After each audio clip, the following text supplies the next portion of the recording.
Many of you have had a chance to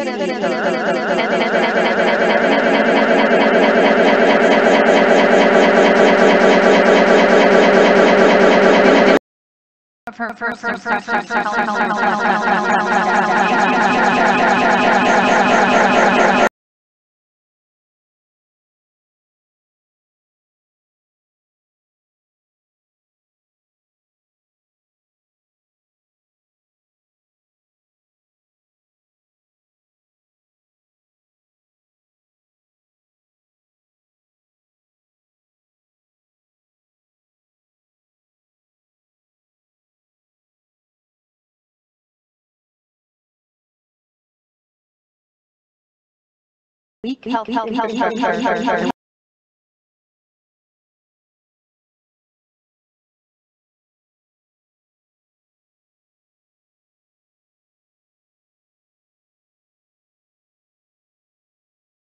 The senior leadership team brings extensive leadership and culture shaping experience from a diversity of global roles, ranging from healthcare and pharmaceuticals to the travel industry. At MSH, she is focusing on organizational culture and leads the human resources team, a role that will be critical to harnessing the power of people to tackle the most difficult problems in global health. And I am so happy that she has joined our team. I'm confident that she will strengthen MSH's management, talent, culture, and from a diversity of global roles, ranging from I'm also going to give you a little hint about another to the travel industry. At MSH, she is focusing on organizational we have hired our new and leads the human resources team, our final member of the senior leadership team. The power of people to tackle the most difficult problems in global health. And I am so happy that she has joined our team. I'm confident that she will strengthen MSH's management, talent, culture, and from a diversity of global roles, ranging from communications officer, CCO, to the travel I am pleased to say that we have hired and lead the human resources officer, our final member of the senior leadership team, my leadership to tackle the most difficult problems in global health.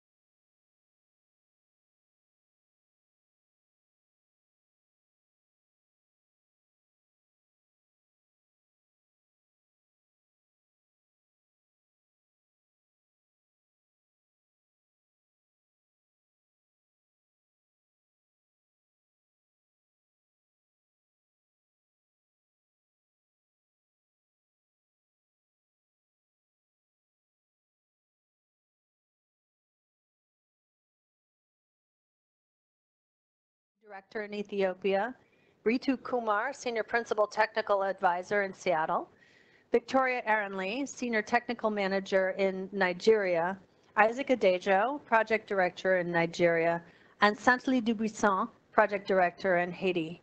And I apologize for any names I mispronounced. I didn't get a pronunciation guide, and I haven't met all of them personally yet, but I really hope to soon. While we are thrilled, this is the fair balance part, right? So while we are thrilled to have new staff joining MSH, we've also had to say goodbye to some amazing staff as projects closed. a little over 100 people actually left since the last time we had a global staff meeting in January.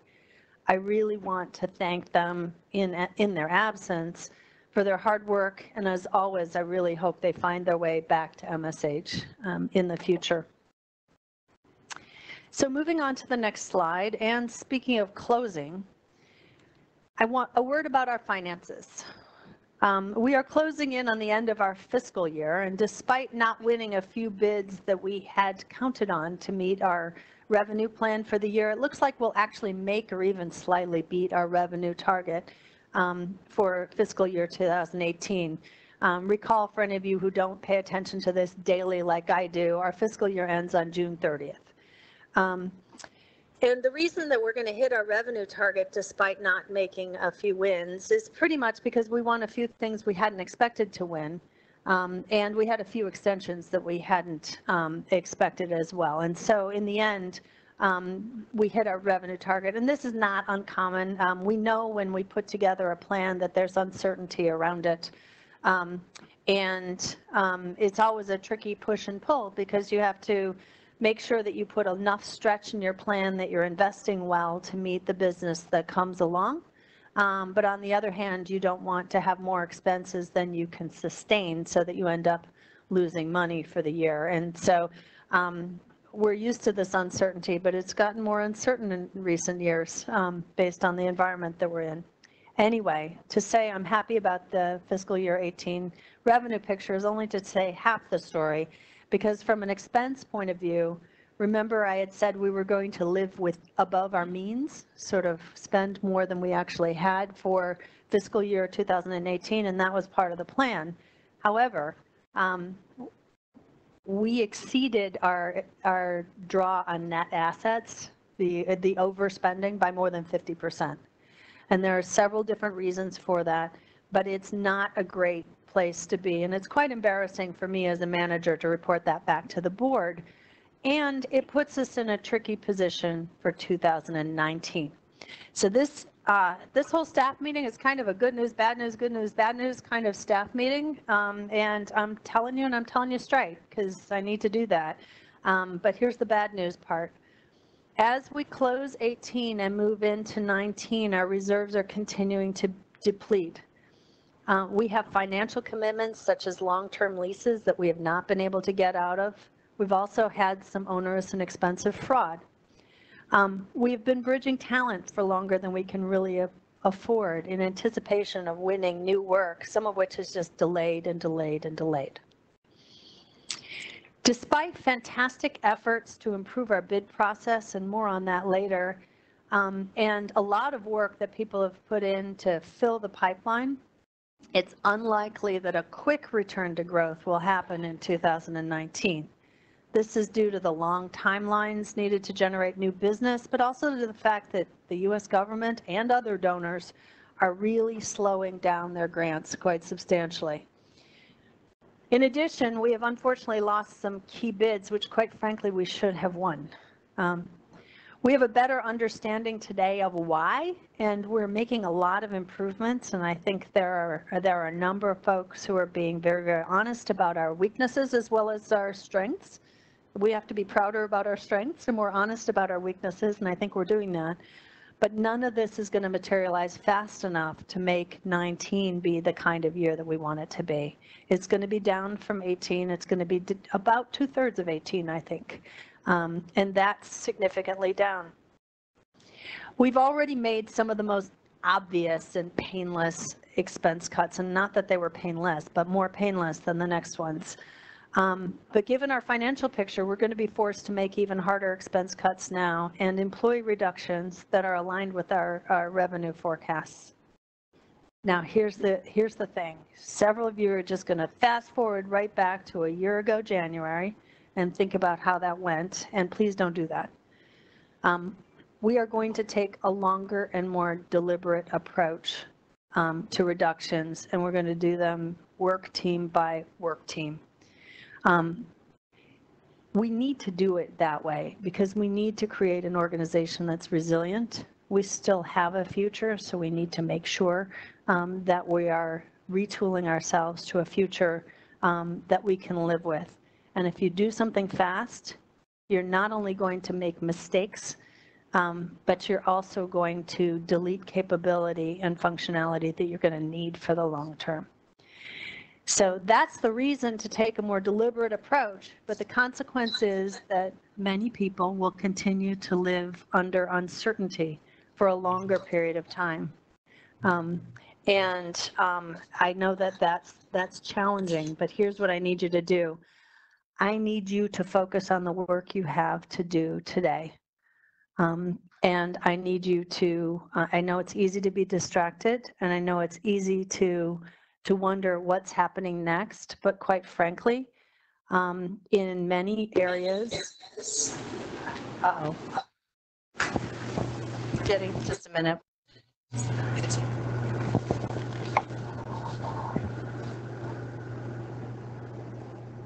Yeah, this is a little too hard to hear myself twice.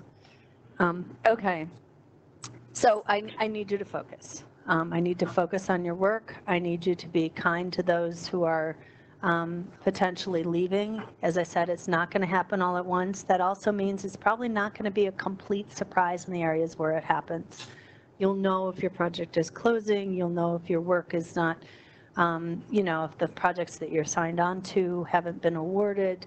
And there will be discussions about staffing throughout the organization. And this afternoon, the leadership team and I will have a longer conversation about how we get started with the next phase. But quite frankly, we've been looking at it for a while. It will be hard. Let me get back to my script because I went off script for a minute and I want to make sure I don't miss anything important. Here we go. So I hope as ever that many MSHers come back when we regain our momentum. While some people will leave, they might leave for only a few weeks or months. And I also want to say that, as I said, next year, MSH will be 2/3 of what it is this year, but 2/3 is still freaking huge compared to lots of other NGOs. We're still a medium to large nonprofit organization with an important mission, and the need out in the places where we work has not gone away. What's happening is donors are slowing down, and so we have to slow down until we can find new sources of donations. So I just said some hard things, and I'm looking, I'm in Medford today, so I'm looking at some pretty serious faces in front of me, and it is serious business, so I don't want to make light of it, but there is also room for optimism and commitment, and I hope that you're with me in terms of where we can go, because we can turn this corner. It'll be a hard patch, and it'll be harder for some than for others, but we're going to try and make it as equitable as possible and as oriented towards the future of the work we do and our mission as possible. And I think that's all you can ask of any organization, is that we do it that way. So you all have appreciated from me full transparency. That's the cost of transparency. I've given you a clear picture, I think, of where MSH is financially and the hard actions that lie ahead. Keep it up. Keep supporting each other. Please keep supporting your leadership team, because it's not easy on them either. Don't shoot the messenger. There isn't a messenger here. There's all of us working together to try and get the best work done in support of our mission that we possibly can. So there is no way to transition from that into our future. So I'm just going to move into business development. And I'm actually very excited. Remember, I said this is a roller coaster day, ups and downs. I'm going to go back up again because we are working on our future, and there is reason to hope. In fact, the business development team and a bunch of other folks who've been sort of seconded to or recruited to support them have been very, very busy. Since January, MSH has submitted 40 bids totaling $304 million. In the month of April alone, we submitted 10 bids worth $272 million. And that's not all. This month, May, we will submit 13 bids worth $135 million. That's a tremendous effort and has required the inputs of many of you, and I truly thank everyone for their commitment to our growth and I congratulate you all for a Herculean effort. I can tell you walking down the halls, both in Arlington, but especially in Medford, I think I see smoke coming out of some desks and cubicles from the work that's been going on.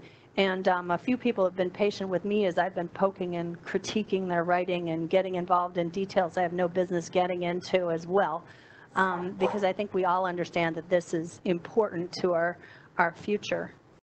There's a subtler point to the numbers. I think there's a third number that can come up if somebody pushes a button. Yeah, there it is. There's a subtler point that you can't see, which is a number of our bids are for types of work that allow us to innovate or showcase our thought leadership. And almost 15% of our bids are for non-USG donors. So that's tremendous given that only 5% of our work right now is funded non-USG. So the fact that we've been able to move to 15% non-USG, I think is quite a commitment to diversification, but also reflects the increasing agility, creativity, and can-do attitude that our teams have around our work and our future. And I think our beneficiaries, the folks that we serve, are going to benefit as well.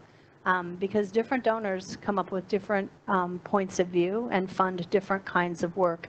And we know that every situation is different when we're out there in the field. And sometimes the U.S. government just doesn't want to do what really is needed. And we need to find people who do so we can fund it. So you'll continue to see more diversification, and you'll continue to see, more small bids as well as big ones. We are not the same kind of organization that we were even a year ago, and certainly not the same kind of organization we were 2 or 3 years ago in terms of the kind of work that we want to do. And I think we can't be if we're going to innovate and become even better at what we do. So while we are starting new projects, we can go to the next slide. We've also seen the closing of others. This calendar year, 19 projects closed. A few large projects I'll highlight include the Ethiopia's Healed TB project, SciOps, the DHSS project in Malawi, Track TB in Uganda, and Mikolo in Madagascar, and a number of other fabulous projects, some of which I've been to the end of project events for. What's that mean? Oh, I am so far away from 2 minutes. Okay. While we have closed some large projects, it is important to remember, Colleen's going to help me by making up some time.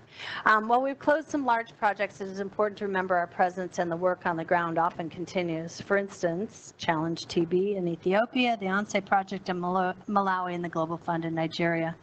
For those of you interested in a little more detail, there's a short slide deck on business development on OLLI. And take a look. That's one more way that we're trying to be a little bit more transparent. We just don't want that many, dark rooms with pulled down shades where you have no idea what's going on. The more we can pull things out into the light, the more we can all help make it happen. All right. So next slide. I am going to go faster though, because I'm clearly blowing the timing, which means I'm going off script. So I'm going to miss something and somebody's going to beat me up later. Can we bring the rest of the slide on? We need to do certain things, including we need to take our tests and we need to, there you go, there's the number I don't like. Did I say it was up and down? So I'm happy about business development. I'm not happy about our self-certification around code of conduct and conflict of interest. This stuff matters. And first of all, I have to say kudos to a bunch of people that I'm not going to list right at the moment, including Grace Sternford, that's the one I am going to list, for making this much, much more streamlined, shorter, even a little bit fun almost training, except for videos from me and Catherine and Douglas at the front. That's a little painful. Not the Douglas and Catherine, just I don't like watching myself. But this stuff is short. This stuff is important. And the documentation of it is also important to our donors. And so the fact that we can't even get a passing grade, because 49% is not a passing grade, is appalling. Get this done. It was due more than a week ago. And don't just do it. Pay attention to every word, because it is less than half the size it was before, and so every word matters. It's not only important that we intend to do the right thing. We have to know what the right thing is, and we have a responsibility to do our training so we do know what the right thing is. Any police officer will tell you not knowing is no excuse when he's coming and giving you a ticket in some speeding zone. You can know here we're not hiding the speed limit signs. Do it. All right. So strategic planning, you are getting the faster version. See me in Medford, you can see me moving pages along. All right, so we've taken us through a strategic planning process. We've gotten input internally, we've got input externally. We took the board through a big workshop in whatever month that was, March. Actually, Larry Fish, the chairman of the board, said it was the best 2.5 hours he's ever spent at a board meeting.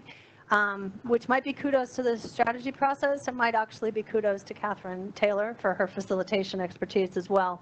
But I think we have all the parts engaged that we needed to have engaged in order to run a very effective input process and to make sure that we listen to stakeholders from all directions. And we are moving towards having a high-level strategic plan. Notice it doesn't say strategy roadmap.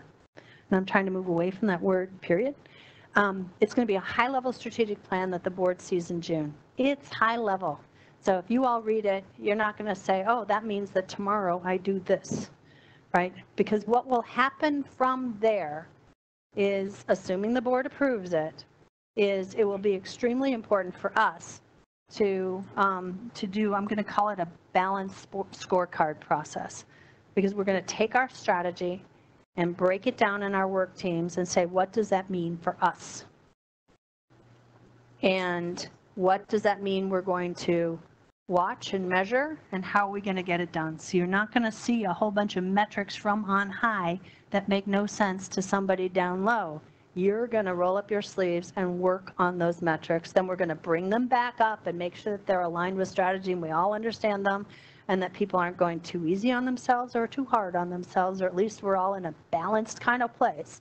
And then we will publish our balanced scorecard, which used to look more like a strategic roadmap for some of you who are familiar with it, but it will be one that will be relevant for you in your work teams. And if we do this well, you'll feel connected to the strategy at the top in one way or another. And just look around in whatever room you're in right now, or whatever people you've talked to in the last 48 hours, and think about, you know, what strategy would mean to each of them. It's going to be different for each person because we all do different work. And so I think going through that process is going to be extraordinarily important. And so it'll take a couple more months before we're down to, okay, we're really into our 5-year plan. But there shouldn't be surprises. And I'll give you a couple previews now. We're in health. We're not in democracy. We're not in, you know, sort of other things. We may, you know, write health more broadly or a little bit less broadly, but really what we're going to do is double down and perhaps slightly expand our current mission, not switch to some brand new mission that you haven't seen before. So don't expect surprises, but do expect some priorities. And again, this is assuming that the board approves the draft. And if anyone really wants to see a draft, they can help me edit it. But for the most part, you can wait. Let us make it look a little prettier first. But that's all we're doing is prettification. We're not, you know, hiding things. Okay? Next slide actually talks about my philosophy of strategy, I think. Yep. So it's been iterative. We're listening, and we're going to. So let me say one more thing about a high-level strategy. A high-level strategy that you write on 6 to 9 pages, that's the kind of top-line kind of vision that can last 5 years. If I tell you exactly how you're going to spend the months of July, August, and September, that's not a strategy that's going to endure 5 years, but it'll be very helpful for July, August, and September. So I'm much more focused on the first than the second. As I said, you're going to help me get a little bit closer to the second, but honestly, you know, we have annual plans for figuring out what we do in July, August, and September. So we'll do that one that way. Okay, so that's a little bit on strategy. And next, a little more fun stuff. We have a rock star.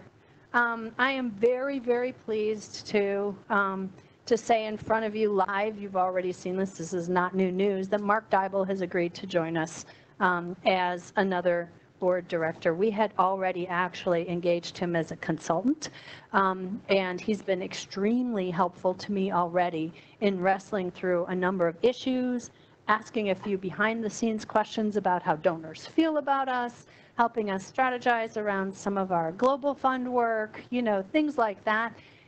He's also, I think, going to help me put together a, you know, kind of a salon dinner with leading lights in Washington so I can get out there and get more externally visible, you know, things like that. He's just a great asset as a consultant, but I think as a board director, the comments and competencies that he will bring to the board as they're having strategy and governance discussions, which is what boards do, by the way, if you're wondering what boards do. They govern, they strategize, and they hire and fire me. Anyway, I think he's going to be, you know, as great an asset to the board as, frankly, Bernard Nolan already is in infusing an understanding of the donor community and of the infectious disease world into our board.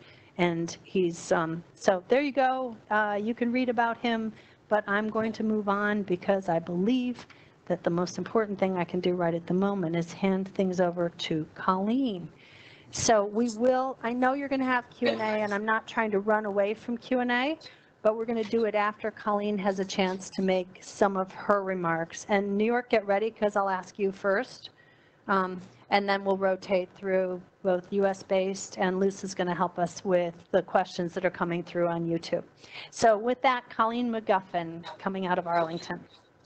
Great. Thank you, Marion. Thank you very much. I'm excited to be here. That's a tough dialogue to follow, but I will do my best. And I think that one of the things I've heard from everybody is transparency is important. So I think Marion's done a good job being transparent about where the business is and the hard decisions that lie in front of us.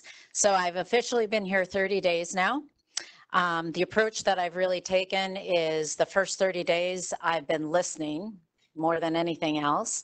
And I've been on this fast pace of learning. So listening and learning. I have, in full disclosure, been doing most of that in Medford, some in Arlington, and some conference calls and meetings with people abroad. I've identified what I would call some quick fixes that the HR team has been working on, and we're trying to continue to improve our policies, procedures, and guidelines. My next 30 days is really going to include validating what I've heard, getting out to the field. I'm planning a trip in June to be able to go to on-site locations where the majority of our work happens outside of the United States. And then aligned with the strategy work you just heard Marion talk about, we'll develop a roadmap. I would expect at the end of my 90 days, we'd be aligning with creating the roadmap that will help the organization. In just a few minutes, I'll talk to you about some of my observations and what that roadmap and objectives for my role in the organization might look like. So what have I heard? In my first 30 days, I've heard some really, really incredible things to build upon. Some of the first things is that we are mission driven, and most everybody I've talked to can connect to that mission. They're inspired by the mission. They want to be here because of the mission, and the work that we do at the end of the day has a huge impact on the world. We have an extremely diverse workforce, knowledge base, and set of capabilities. I haven't worked in an organization that has as many different capabilities and as many people who are experts and knowledgeable as what I've seen so far here at MSH. People enjoy working here. In fact, I've met some people that have left and come back, and they're excited to be back because not only of the mission, but the culture and the teamwork that they experience while they're here at MSH. These are all great things that are capabilities and strengths that we can build upon. Some of the challenges that I've heard that we're going to have to really work on, there's a pain of the past, and that sounds like that pain is not going to be gone yet. That pain has actually caused some trust issues with executive team, trust issues with immediate management, and trust issues with each other. Unfortunately, when you go through a lot of change, people begin to be protectionist about their own work, their own information, their own knowledge, which sometimes can get in the way of us working as a team. Our data systems and processes are less than optimal. I will highlight that, less than optimal, which leads to another observation. We have daily fire drills. And a lot of the daily fire drills are because of lack of clarity of roles and responsibilities, how decisions get made, data systems, and reporting. So we've got a lot of work to do, and I think you've already heard from Craig. We're going to attack a big piece of that in the coming months with the new financial system. Communication and connectivity at best is variable. Some people feel very informed. Some people feel like they get a lot of information, a lot of direction, and others feel like they're very disconnected from what's happening overall at MSH or in parts of MSH. So we need to do a better job there. Business development, as you've just heard, is our #1 priority and is urgent. I haven't observed everybody having that same sense of urgency. It's really critical when you're in a situation where you're working through piles of work, you're working through fire drills, that you're able to prioritize. And I think that I have Marion and the executive team's support when I say your #1 priority and the thing that has to come to the top of your daily pile is if you're engaged or asked to participate in any of our proposals, that is your #1 priority, because that's what's going to help us long-term be able to start the regrowth pathway. And lastly, despite all of the challenges I just talked about, people are inspired because important work gets done every day. And that's a huge level of commitment. That's a commitment by people to mentally put aside some of the challenges, recognize the challenges, but know that at the end of the day, the work and the impact we have is more important than some of the issues we have in our organization. So that's kind of the common themes. I'll spend some time validating that, and I'll spend some time getting a better understanding of how the field views the organization and the culture at MSH over the next 30 days. So that's led me to a set of key objectives that I believe in my role in the organization I need to focus on. Opening the lines of communication. This will happen formally and informally. People are hungry for more engagement. Now, with more engagement, though, comes a closed feedback loop. I've heard from a number of people, look, I've been asked for feedback, I've given it, and I don't know where it's gone. So a good, healthy organization has informal and formal ways of collecting feedback and giving back information of how that information and feedback has been used. So we've got some work to do on opening up lines of communication. The next objective is really going to be ensuring that we have effective support structures. As we contract as an organization, as projects close, as new innovation of business comes on, we need to take a step back with the strategy work and say, are we optimally designed to get work done in the most effective and efficient way? How are each of the parts and pieces of an organization, because an organization is a complex living organism, if you will. We need to make sure that we're set up, we're agile, we're able to be more flexible than perhaps we've been in the past. We need to undertake some culture work, is my next objective, that fosters accountability and results orientation. And what I'll say is that starts with each of us. There's self-accountability for each of our independent roles that we take. There's peer accountability. If you're being asked to help, be accountable and get back to the people that are asking you for that help. And then as an organization, we need a common set of language and tools to help us with that. I get the impression that the organization is a little shy about having what I call fierce conversations or direct conversations. We're going to have to get better at that. It's not because you want to be mean, that you want to be challenging, but we're going to have to challenge each other in order to be the best that we can. So to the degree in which I can undertake some work and help the organization with that, I see that as a priority. My next is, as far as HR goes, we need clear policies, practices, and guidelines, and those three things are different. And so what we need to do is make sure that we're enabling the organization, that we're always being appropriately aligned with our mission, our values, the legal areas in which we work, which every country, every state that we're in. But we need to have enabling policies, procedures, and practices. And today, some of them aren't exactly enabling. And so we've got some work to do in the HR organization around that. And then the last priority is starting to shape up is really defining our talent strategy. So everybody in the organization brings talent to the table or you wouldn't be here. We all have a special set of skills. But based on the strategy and where we're going to go in the future, there may be some capabilities and talent we need to dial up. And there may be some new capabilities we need to recruit into the organization in order to achieve that. So I think there's some work that we need to do around our talent strategy in the future. So the last area I'll focus on is the employee engagement survey. Just as a reminder, you all filled that out back in March of this year. I would say, 50% is a decent response rate. I'd love to see that higher. I think we can do better than 48%.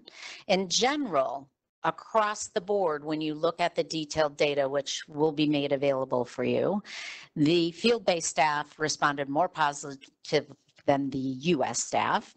I think worldwide responses were more positive in 18 than 17 in some very specific key areas where the same questions were used. Things like trust in management, professional growth, and support from my direct supervisor. So those are all real positive movements between the 17 and the 18 results.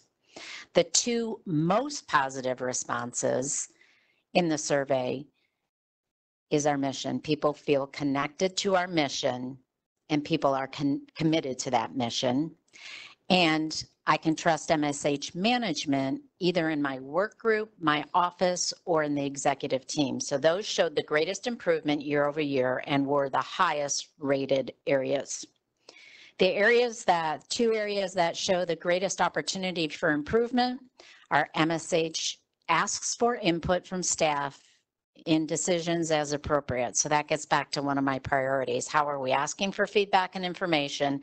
How are we using that in our decision making? And how are we feeding that back to you? And the second area is MSH total compensation package compensates me reasonably for the work that I do. This was more prominent in the field-based organization than it was in the US organization.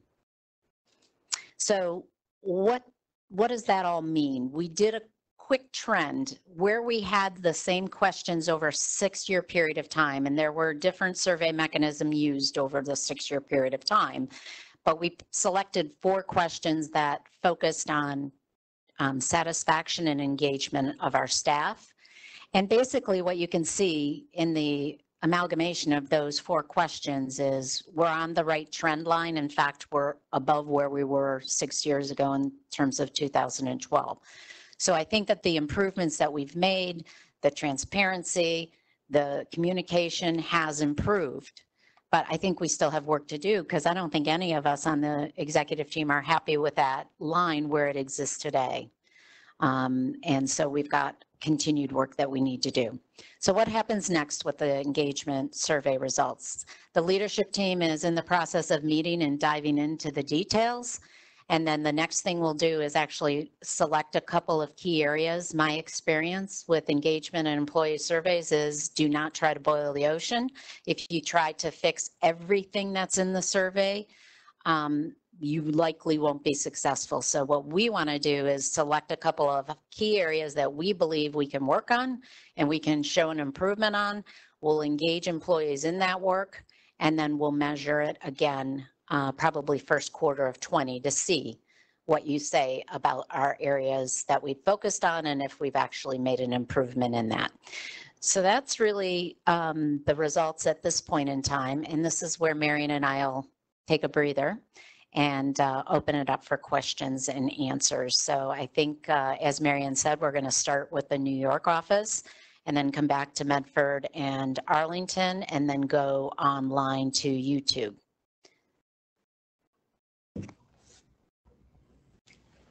So New York. Great, thanks. Hi.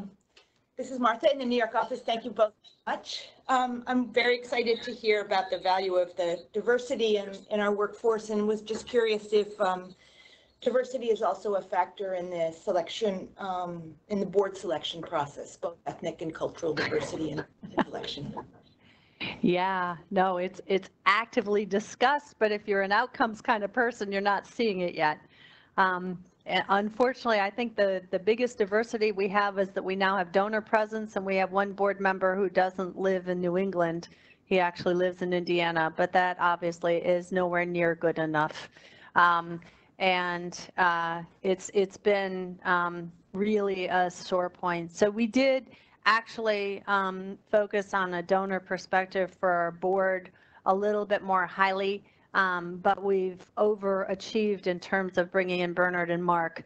And so it's on to other things that we care about. I would say that the one place actually where we do have good representation, and actually better than average, is in female representation. But when it comes to geography, when it comes to, you know, any other kind of demographic, we're not there. And it is a discussion every single time we have a nomination and governance. And if you have good ideas for board candidates, we'll take those too. Because, you know, accomplishing diversity is not sitting and waiting for folks to come. It's going out and finding the folks that you really need to make sure that you have the rich conversations you need to have. So thanks for that question, Martha. So perhaps we can turn to Arlington for a question. Colleen, please stare them down.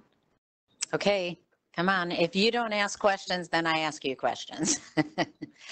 Come on, do you want to come up here and ask your question so that everybody can hear online? Is that the right process or protocol?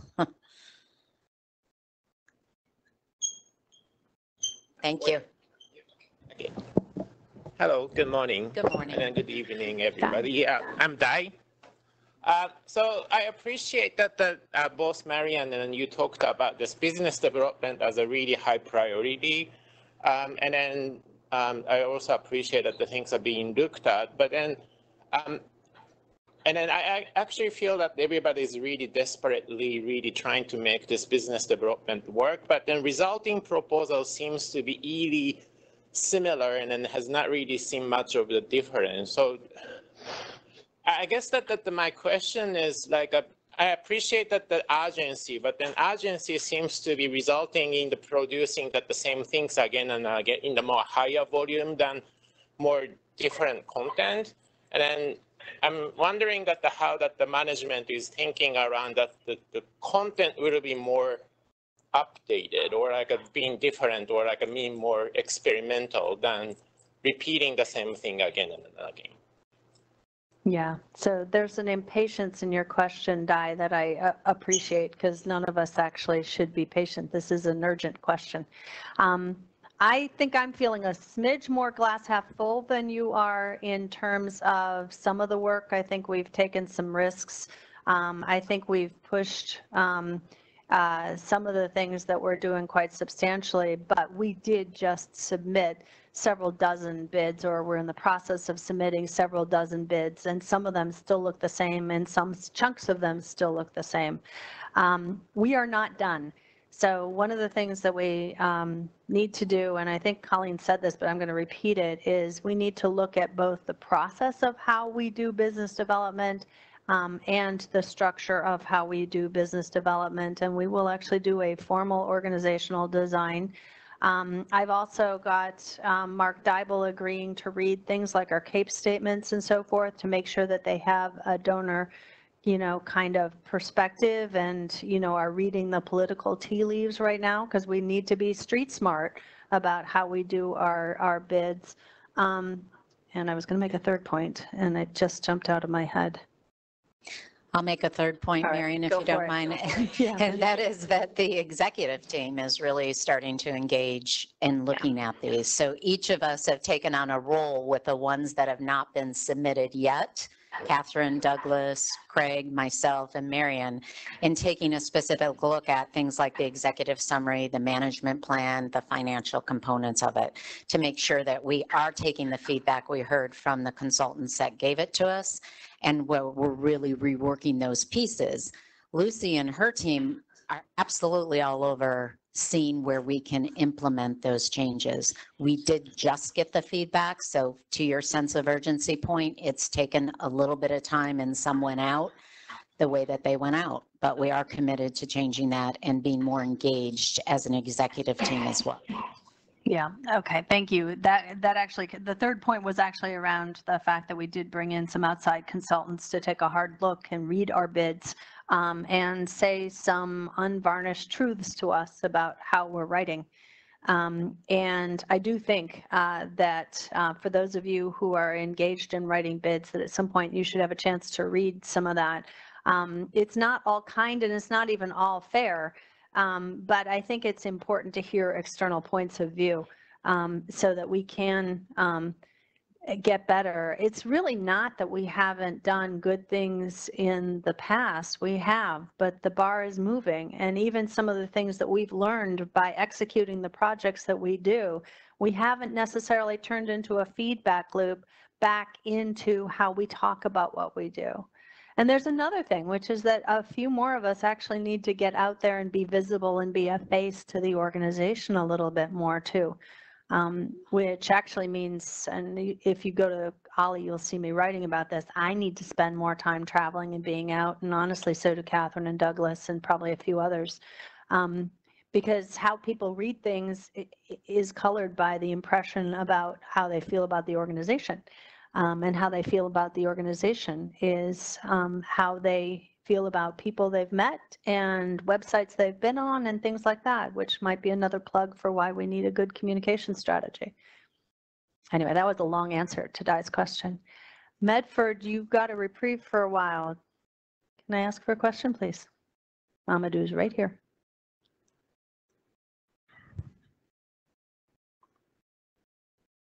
Three, two. Come on, Medford, you usually aren't that Chris, quiet. thank you.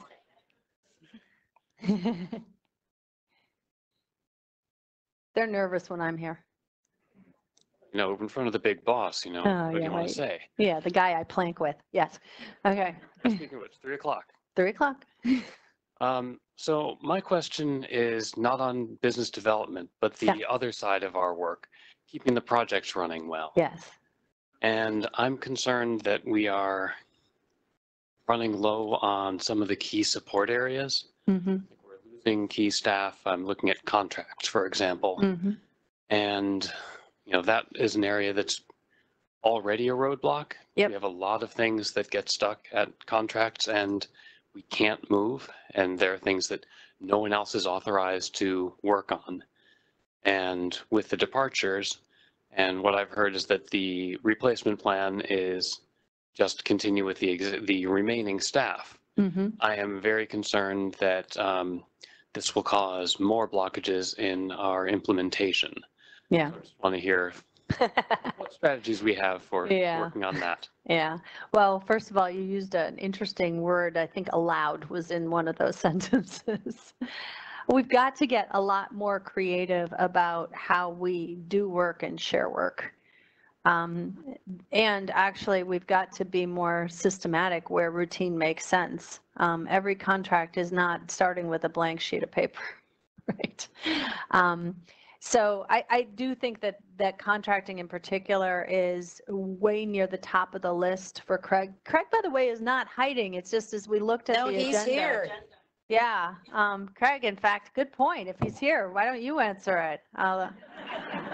That'll prove that I'm not trying to hide you somewhere. He's in plain sight right here. Indeed. Great, thanks, Colleen. Good morning, everybody. It's nice to see you all again. So, yeah, I mean, we are in a situation where we have faced certain staff reductions. We have a number of good people that have been with the organization for a number of years who have elected to leave and pursue other things, which I think is fortunate for them. It's a little unfortunate for us. But it's the kind of thing that every organization has to work through. With regards to contracts in some of these other areas, certainly as the business comes down, we need to take a look at staffing levels and right size. And we do believe, given where we are right now, we are going to face a little bit of compression in terms of staff availability and the work that's got to get done. We've started to talk very openly with Carla and her team how to figure out how to bridge that gap. We've made a commitment to them that if we needed to bring in temporary help or short-term consulting work, that we would do it. Again, to make sure that we don't have any type of gap in the support that we're providing. So we've got to work through some specifics there, but that's the current plan. Given where we are heading, though, we clearly are not going to replace some of these areas. Again, just to put a fine point on what Marion said, we're running now at about $150 million worth of business in 2018. The plan for next year is about $100 million. That's a 33% drop in the revenue. And we need to make adjustments in the staff to accommodate for that. We cannot afford to provide, not necessarily provide the same support, but to continue to carry the same back office staff that we have in the past. So the question is correct. We're not going to replace staff that are leaving in certain areas. We have to figure out how to make do. And that brings us back to the point that Marion made earlier, which is now working as an organization to figure out how we change business process to fit into a smaller box. And that is work that has been in progress now for a little bit. It's not going to be perfect. We will run into rough spots. We'll make some mistakes along the way, I am sure, and I'll apologize in advance for that. But it is the reality of the situation.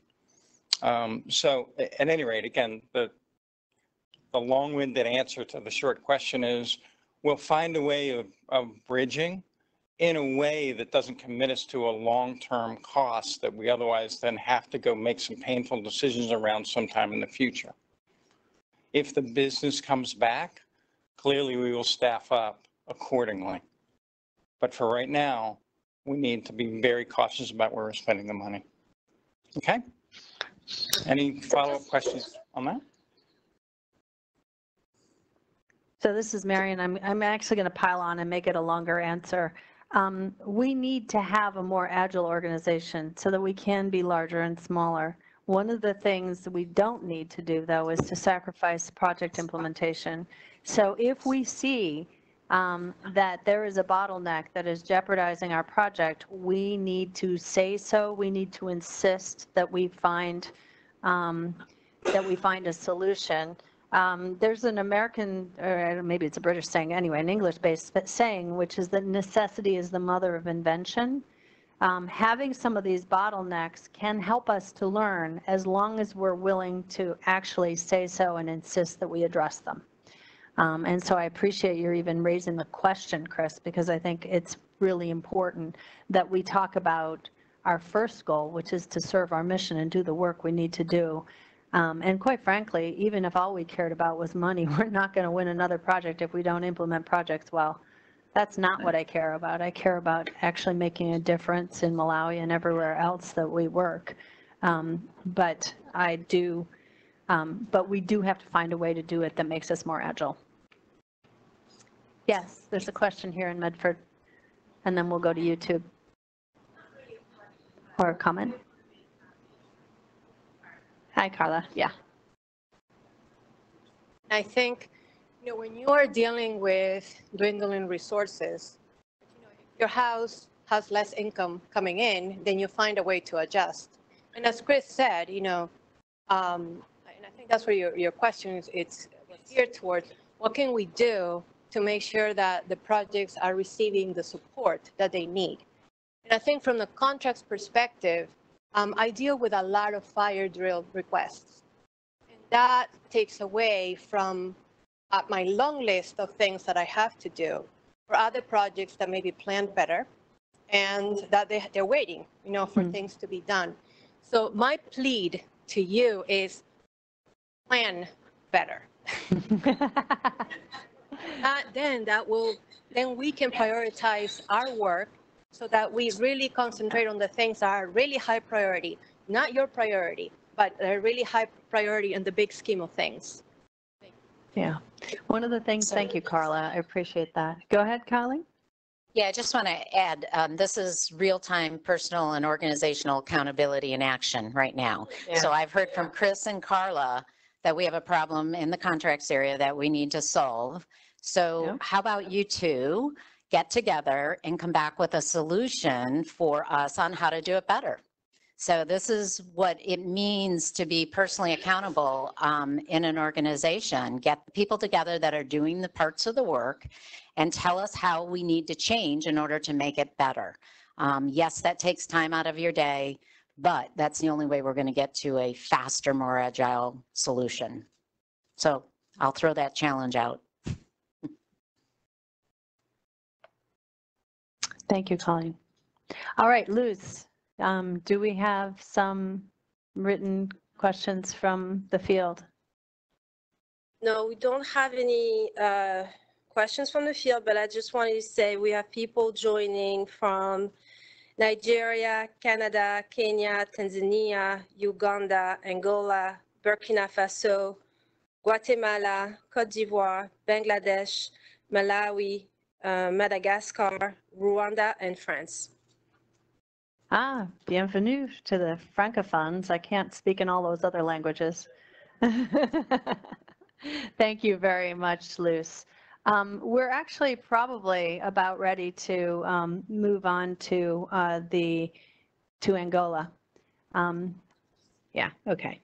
And I just want to say, one of the things I've learned, so while Mamadou and others are starting to get the videos set up for you, one of the things that I've learned is that one of the worst places in terms of connectivity that we work in is Angola, which I find actually a health issue, frankly, at this point in the world, and one I'd love to figure out how to address. In fact, when I started hearing the issues, I started thinking, oh, I just have to write a letter to Bill Gates or somebody and try and fix that one, because it is actually pretty awful. So we have, I know that you all much prefer to hear from our countries about our work than you do from me or even Colleen, even if she's new, or Craig.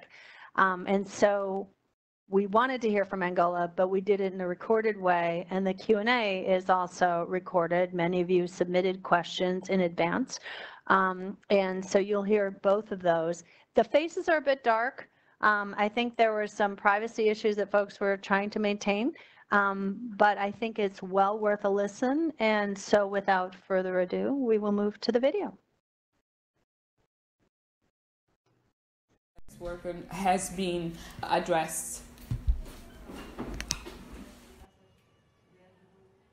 One of the best practices that we could advise, or key lessons that we learned, is having peer navigators.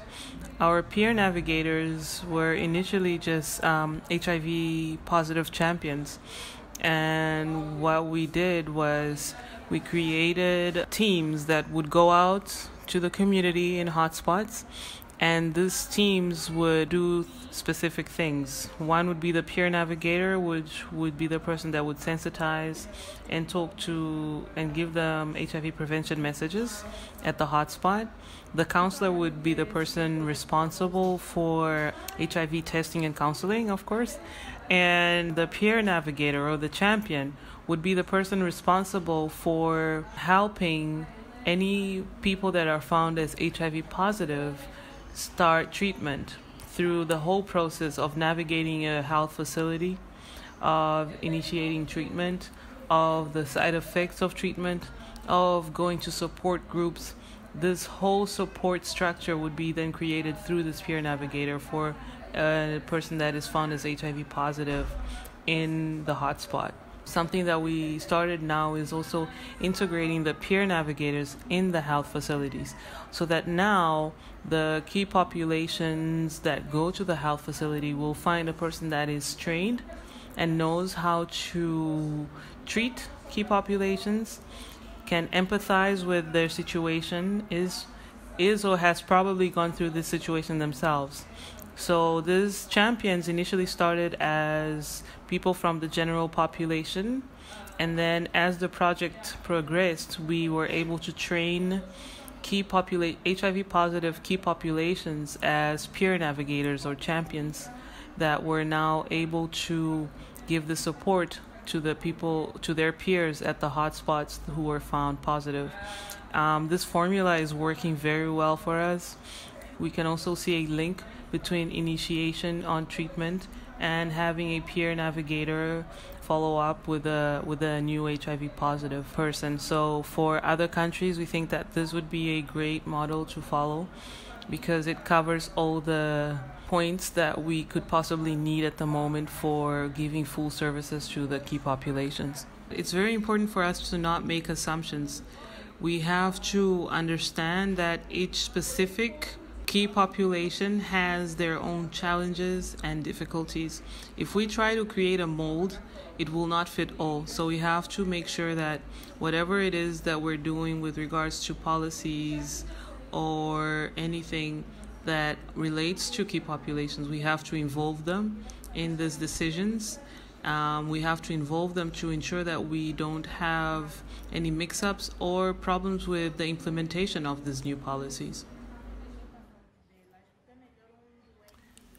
The most rewarding thing about our work is that we are learning so much more about key populations, things that we did not know. Some of us didn't even know at what level the key populations existed in Angola. Through this work, we came to learn and know more about these populations. And for everyone, it was quite clear that the biggest connection was wanting to do good, help others, and to save lives. It was evident from all the team members that our beneficiaries and their well-being are our top priority. So the thought of the effect that an exit of one of us could cause to the project and the value of the work that we're doing, not only for our community but for the country, is what keeps us in the project through the most tough or frustrating times. Even though we all feel discouraged at some point, we know that we have strong team members that can support us through it. And whenever we do feel down, we have those people that we can lean on to get back to why we started doing this work in the first place. Thinking about the human lives that we're saving and the importance of keeping the people that we support healthy is also a point that keeps us doing this work. Healthcare providers and other hospital staff should receive a stigma and discrimination training, possibly made by fellow healthcare providers that have already gone through the training for trainers. They should also actively influence other people to create key population-friendly environments within the health facility. This is through creating safe spaces for key populations to feel free to open up. In this way, they could create partnerships within the community, specifically with influencers who can then inform them on what services the key populations need most and how best to offer them.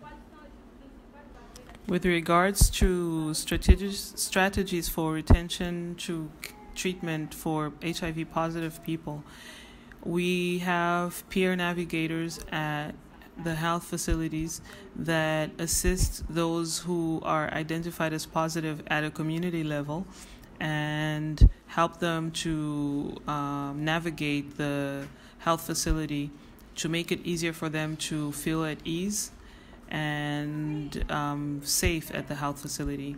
The trainings that we provide the healthcare providers will help them to understand that the way they treat the key populations will influence how many people come to their health facility looking for the services.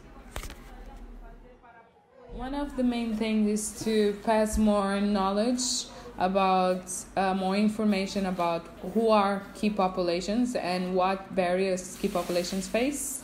Because one of the main issues, especially for health providers, it's they really don't know about this subject.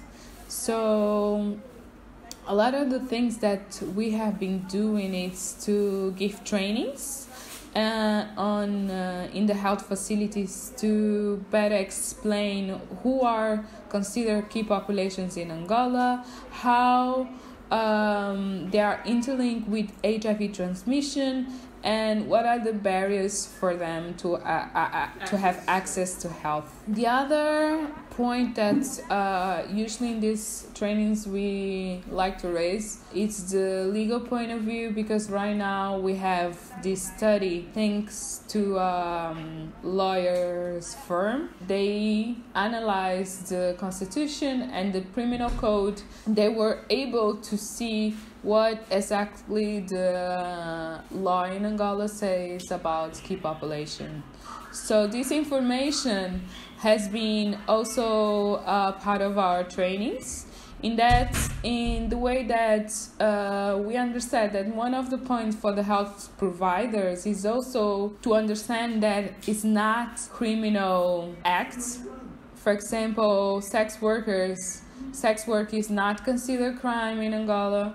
So that information was very important to share with health providers, even not only health providers. Right now we are working also with the police to deconstruct a little bit the whole stigma and discrimination around key populations, especially to deconstruct the violence situation that happens with and human rights violations that happen with key populations. One of the points that we like to bring on these trainings also is the ethical and professional point of view when you are a doctor, what is expected from a doctor and from a nurse, and how you need to act according to the ethical principles to implement your work. Key populations are more vulnerable due to the fact that they are more stigmatized. And due to this stigma, they are less willing to go to a health facility when they have problems. For example, trans women or MSM who have to have a full checkup, and perhaps they are not willing to be exposed as MSM or trans, and so they would rather not look for the services at a health facility. In this way, they become more vulnerable to HIV. The benefits that we see in beyond reducing the rates of new infections and linking care to treatment for the key populations is the fact that these are people that do need services. And as we mentioned in an earlier question, it's sometimes people that just need to have a service that is modeled after their needs. And if health facilities want to really treat people, they should be able to mold according to the needs of the populations within their community. So it improves the services that are offered at a health facility level, but it also improves access to services from the key populations point of view. Yes, we are integrating gender-based violence prevention and response, and the way we are doing that is by having training with the police officers, having prevention of violence trainings in the hotspots. Actually, our peer educators have a violence sheet where they need to violence form, where they need to fill in when there's cases of violence they find on the hotspots. We also have weekly meetings with sex workers to discuss violence. This is being done by a psychologist on our prevention area. And we also have our DIC, where we have a psychologist and a lawyer, and they have been helping us to follow up on the cases of violence that are found on the hotspots. For sexual violence, peer educators are trained to bring their peers in the health facilities for prophylaxis within 72 hours if they have suffered sexual violence. For physical violence, at the moment, there is about to sensitize the person who is causing the violence. And if there is an injury caused to the beneficiary, for first aid, and then they fill in the record of occurrence of violence of the beneficiary who was victim of the violence. This person is then referred to participate in the support meeting and have a session with the psychologist and the lawyer. We had a good base. We already had a good a propitious environment with the proposal of professional growth. So through the work that was done with the previous project through PSI, the peer educators that started working with our project already had an idea of what were the constraints for their work, for providing the services to the key populations. And one of the biggest constraints that they found was that they were able to sensitize a person and get them to commit to going to the health facility to get tested. But on the day of the test, this person would rarely show up. So it was getting the results of getting a person tested. So in a meeting that we had with USAID and our implementing partners, the peer educators were also present, and they mentioned that they also wanted to become HIV testing counselors so that they could also provide the services at the community. So in fact, what we had was really a great opportunity that a great opportunity that we took advantage of, wherein USAID was open to having the implementing partners, and we brought the implementing partners to our meetings. So we always had their female sex worker representation initially in our meetings with the donor. And at a state level in Angola, the National Institute for the Fight Against AIDS already offers training for HIV testing. So in essence, it wasn't decided by us. It was an organic thing that happened where peer educators themselves saw their opportunity and were given the platform to express their needs. And through their empowerment, they were able to create this for themselves. So in all, we say that it is very important to empower the peer educator and give them an opportunity to speak their needs. In this way, we'll probably be able to create conditions that are favorable to us doing our work well, getting results, but also them being happy with the results that they are providing for us. So the change in leadership didn't affect our program too much, except that we initially wanted to create a Facebook page.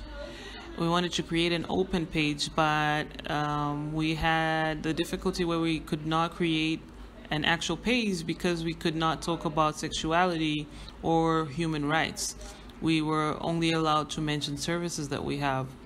So instead of creating a page, we had to create a profile that has certain limitations that we have to work around, but that's about it. And this was a Facebook page with regards to opening up and offering our services, opening up a wider net to offer our services to the MSM community, which has a very big virtual presence in Facebook.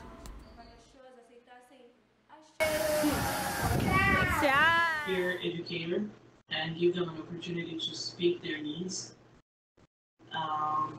In this way, we'll probably be able to create conditions that are favorable to us doing our work well, getting results, but also them being happy with the results that they are providing for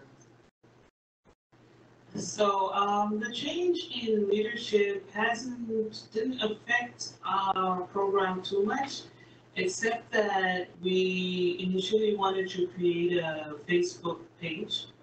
We wanted to create an open page, but we had the difficulty where we could not create an actual page because we could not talk about sexuality or human rights. We were only allowed to mention services that we have.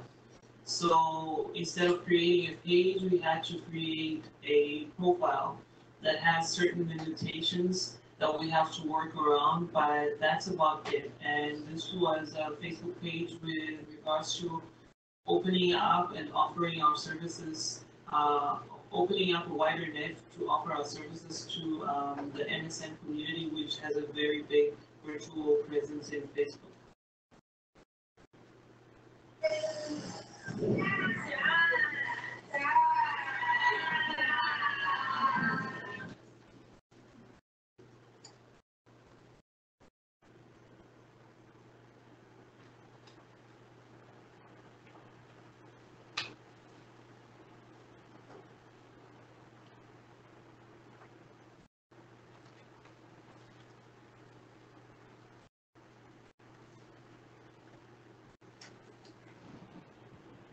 Let's see, are we on? I know everyone was running the video separately so we could get good, good signal, but my goodness, sex workers becoming government certified HIV testing counselors. Wow. You got to believe that makes a difference. You know, that's an example of first commitment and then empowerment and initiation and accountability and the sort of thing that gets you to, in the end, they did it themselves. Amazing, amazing, amazing stuff. I didn't have time to look at that last night, so I'm reacting to it at the same time that some of you are. That's why we do what we do. That's the most important work that we do. So I know over the next few months, and it's really going to be longer than that because we're going to do this in waves and part by part, we're going to go through some more hard times, some bumps. We're going to have challenges. We're going to wrestle what seem like intractable problems to the ground. But look at why we do it. There can't be a more important reason to do the work we do. There are all kinds of organizations that wouldn't take on those populations, that wouldn't do that kind of work. And wouldn't, or if they would do that kind of work, don't have the technical skills and capabilities that we have to make sure that we're doing it right in a way that's really going to promote healthcare. And so I think we have a very, very unique position to play. When we start getting into our strategy discussions, I'll get more geeky and wonky about that and about specifically the kind of value I see that MSH has that no other organization does. And therefore, not only the opportunity that we have, but also the almost responsibility we have to do the work we do. So I ask you to do it with us and together. And I will leave it at that for today. Thank you. Have a great evening, afternoon, and morning.